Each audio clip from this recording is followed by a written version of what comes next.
In the early hours of June 13th, 2025, the Middle East's uneasy calm was shattered. For months, tension had simmered beneath the surface. Rumors of secret weapons, threats exchanged in coded language, and a sense that something monumental was about to unfold. But few could have predicted the scale and audacity of what was to come. Under the cover of darkness, Israel launched Operation Rising Lion, a sweeping, unprecedented assault on Iran. Dozens of fighter jets, supported by advanced drones and electronic warfare units, crossed into Iranian airspace, evading radar and anti-aircraft defenses with precision.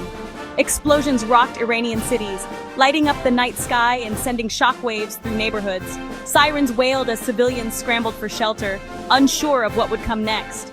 The world watched in disbelief as the region plunged into chaos, signaling a new era of open warfare. Israel's goal was clear: cripple Iran's nuclear program and decapitate its leadership in a single, decisive night. Key facilities, command bunkers, and suspected weapons sites were all targeted in a coordinated barrage. Intelligence had warned that Iran was only months away from developing a nuclear bomb, leaving Israel's leaders convinced they had no choice but to act first. The stakes could not have been higher, and the risks were enormous. Wave after wave of jets and drones struck nuclear sites, military bases, and command centers, aiming to inflict maximum damage before Iran could respond. The precision and scale of the attack stunned military analysts worldwide. The world watched in stunned silence as Tel Aviv braced for inevitable retaliation, and Tehran awoke to the grim reality of war. Families huddled around television searching for answers, while leaders on both sides prepared for what might come next. Global leaders scrambled to prevent a wider conflict, holding emergency meetings and issuing urgent calls for restraint. The region's fragile balance had been violently redrawn, and the risk of escalation loomed over every capital. The shadow war that had defined the region for years was over. In its place, a dangerous new chapter had begun, one whose consequences would echo far beyond the Middle East. Operation Rising Lion's primary target was Iran's nuclear infrastructure, a network of highly guarded facilities that had long been at the center of international tension. For years, these sites had been shrouded in secrecy, protected by layers of security and hidden deep within the Iranian landscape. The world had watched anxiously as Iran's nuclear ambitions grew, and now the operation aimed to cripple the very heart of that program. The Natanz enrichment plant, a sprawling complex buried beneath reinforced concrete and earth, was the crown jewel of Iran's nuclear efforts. Its centrifuges spun day and night, enriching uranium under the watchful eyes of scientists and security forces. Taking out Natanz would send a powerful signal, not just to Iran, but to the world.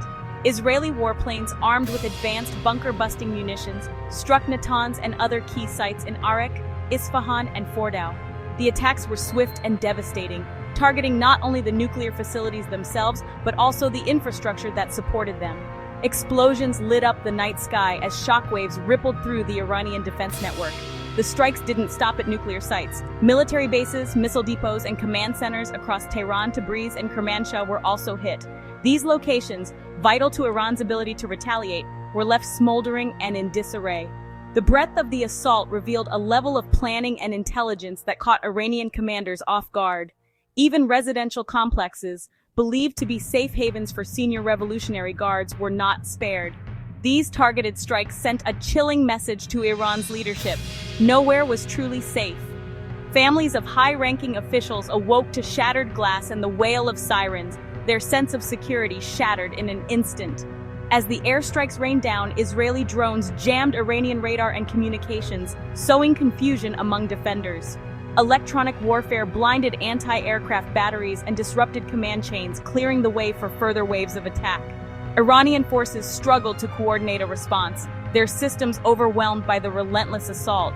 The precision and scope of the assault revealed years of painstaking intelligence gathering and a deep, intricate knowledge of Iran's power structure. Every strike seemed to hit a nerve center, a critical node in the country's military and nuclear apparatus. Iranian officials scrambled to assess the damage, realizing that their adversaries knew their vulnerabilities all too well. Fires and thick plumes of smoke filled the skies above Iran's cities.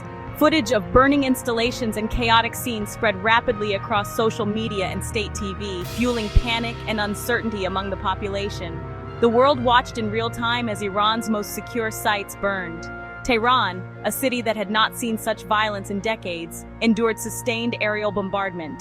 The capital's sense of invulnerability was shattered as explosions echoed through the night, and residents huddled in fear, unsure of what would come next. The strikes exposed the vulnerability of even Iran's most fortified sites.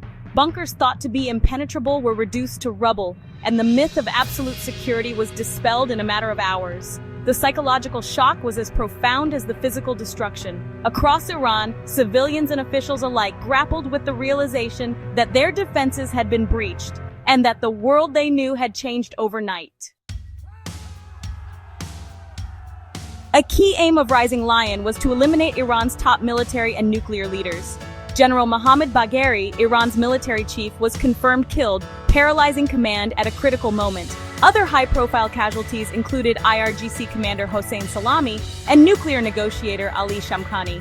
The strikes also killed leading nuclear scientists, crippling Iran's ability to rebuild its program. Israel's decapitation strategy left Iran's military stunned and scrambling for leadership. Junior commanders were left without orders, and the regime's chain of command was in chaos. In a single night, Iran's security apparatus was left headless and reeling. Tehran's official response was defiant, but the regime was clearly shaken. Supreme Leader Khamenei vowed revenge, but Iran's ability to retaliate was crippled by the loss of its top commanders and destroyed missile depots. The government suspended flights and tried to control information, signaling both fear and preparation for more conflict. President Pezeshkian now faced a crisis far beyond nuclear policy. A power vacuum threatened the regime's stability. The IRGC's sudden decapitation raised fears of internal power struggles. State media projected resilience, but the narrative of invulnerability was shattered. Funerals for fallen commanders became rallies for unity, but the reality was a weakened military and uncertain leadership. The world waited to see if Iran's threats were credible or the last roar of a wounded regime. Israel declared a national emergency, bracing for inevitable Iranian retaliation. Prime Minister Netanyahu called the strike a necessary act of self-defense and urged unity. Air defenses were put on highest alert. Schools and public gatherings were shut down. Citizens were told to stay near shelters as the nation prepared for missile and drone attacks. Key officials moved to secure bunkers, and reserve units were mobilized. Israel's government framed the operation as a defensive necessity, not aggression. The public used to conflict now faced the reality of a long, dangerous standoff. The true test of Israel's gamble was just beginning. Streets emptied as anxiety gripped the country. The nation waited, knowing the next move would come soon, and with force. The U.S. was thrust into a precarious position by Israel's unilateral strike. Washington was notified only shortly before the attack, leaving no time to intervene. Secretary of State Rubio distanced the U.S. from the operation, emphasizing non-involvement. President Trump condemned the escalation, calling for diplomacy and convening an emergency security meeting. U.S. forces across the region were put on high alert, with additional defenses deployed. Non-essential diplomats and military families were evacuated from high-risk areas. The attack derailed nuclear talks and left the U.S. with few options but to protect its interests. Regional partners condemned the strike, fearing wider war. America now faced the fallout of a crisis it didn't start but couldn't ignore. For ordinary Iranians, war arrived in the dead of night, shattering the fragile sense of normalcy that had persisted despite years of tension. The city's familiar rhythms were suddenly replaced by the terrifying sounds of conflict. Distant booms, the wail of sirens, and the sharp crackle of emergency broadcasts. In those first moments, confusion and disbelief swept through neighborhoods as families awoke to the reality that the war was no longer a distant threat, but right at their doorstep. Explosions and sirens shattered Tehran's calm, with social media capturing scenes of chaos and destruction. Videos quickly spread online, showing shattered windows, burning cars, and terrified residents running for cover. The digital world became a lifeline as people searched for news, checked on loved ones, and tried to make sense of the unfolding disaster. Civilians rushed to stock up on essentials or fled the cities, fearing more attacks. Grocery stores and gas stations were overwhelmed as people scrambled to secure food, water, and fuel.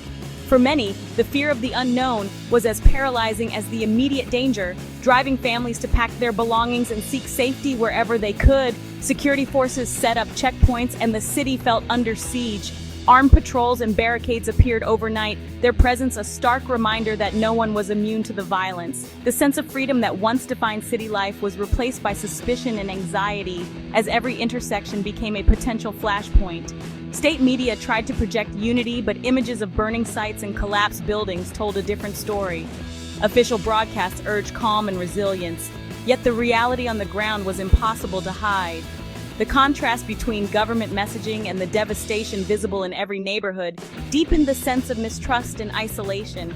The psychological toll was immense. No one felt safe, not even in their homes. Families huddled together in basements or windowless rooms, listening for the next explosion. Children clung to parents, and adults tried to mask their own fear, knowing that the trauma of these nights would linger long after the attacks had ended. The strikes on leadership residences made the conflict personal and immediate. No longer was the violence confined to military targets. Now, even the city's most secure neighborhoods were vulnerable. The sense that anyone could be a target, regardless of status or wealth, sent shockwaves through the population. The illusion of distance from the regime's wars was gone. For years, many had believed that the government's conflicts would never truly touch their lives. Now, with smoke rising on the horizon and news of casualties spreading, that belief had vanished, replaced by a sobering new reality. Fear and uncertainty gripped the streets as Iranians braced for what would come next. The city's vibrant nightlife and bustling markets were replaced by empty roads and shuttered shops. Every loud noise sent people ducking for cover, and every rumor sparked new waves of panic. The population was now caught between a vengeful government and an enemy that could strike at will. With trust in authorities eroding and the threat of further violence looming, daily life became a test of endurance and resilience. For millions, the question was no longer if the war would affect them, but how deeply it would change their lives. The Israeli strike sent shockwaves through the global economy. Oil prices surged nearly 9%, with fears of disruption in the Strait of Hormuz. Stock markets tumbled as investors fled to safe assets. Shipping and insurance costs soared, and airlines rerouted flights to avoid the conflict zone. The economic impact rippled across industries from manufacturing to tourism. International institutions warned of grave risks to global stability. The world was reminded that the cost of war extends far beyond the battlefield. As dawn broke, the Middle East faced a new and dangerous reality. Israel's operation devastated Iran's nuclear and military leadership, but the long-term consequences were unknown. Iran, wounded but not defeated, vowed harsh retaliation. The world braced for Iranian missile strikes or proxy attacks, fearing a cycle of escalation. Diplomatic channels were severed, and hopes for a negotiated solution vanished. The U.S. now struggled to contain the crisis while supporting its ally. Other powers like Russia and China eyed the turmoil as an opportunity. Calls for restraint risked being drowned out by the threat of wider war. The people of the region now lived on a knife's edge, their fate uncertain. The rising lion had roared. Now the world waited for the echo.